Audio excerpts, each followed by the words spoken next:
Today we're going to look at relating fractions to decimal, and at the end of this lesson you will see one of the things we expect, that we will be able to find fractions and decimals that are equivalent to one another. Okay, one of the things that you'll notice is that we have two different representations of the same value. The first one being 1 over 2 or 1/2, that is also equal to 0.5 or 5/10. So we wanted to just look at this very quickly to see that these two things are equivalent to one another. Equivalent fractions, the definitions, different fractions that have the same value, and equivalent fractions again represent the same number. So one of the things that will help us with this vocabulary term, equivalent equals equal or the same. So equivalent is the same as saying something is equal to one another. The examples that we have is 1/2. Okay, we have 2/4 and 3/6. All of those things being equal.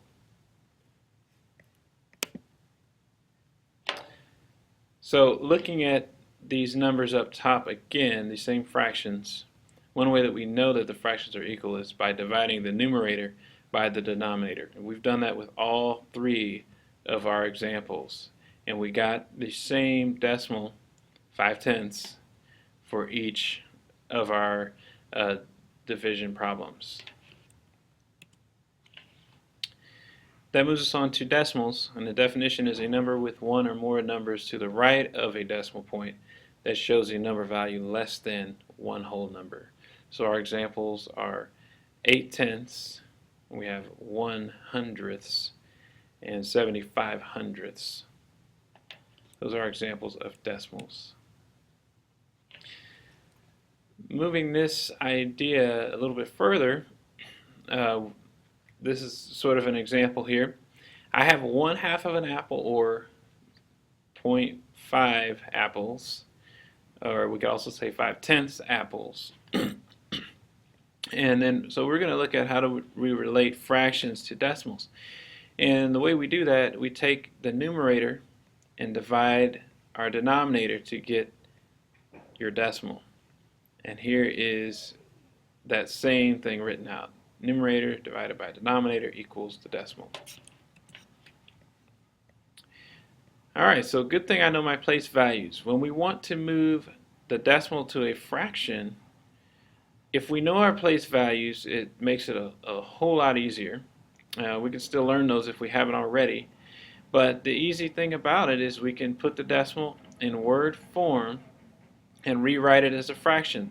For instance, I've been using the term 5/10 for 0.5. So because it equals 5/10, I can just write 5 over 10 to get my fraction. The next thing I need to do is to simplify that 5/10, and eventually when I simplify it, it'll be 1/2. So just put it in lowest terms. Let's say that we forgot our place values. We don't need to panic, because we can still find out how to change this decimal to a fraction. It just takes a little longer. So one of the things that I can do, though, is I just need to move the decimal 2 places to the right so that my 5/10 becomes 50. Okay, because I moved the decimal 2 places to the right. Now I have a new number, 50. Next, I put the new number over 100 to make it a ratio. Remember, ratios are relating a number out of 100.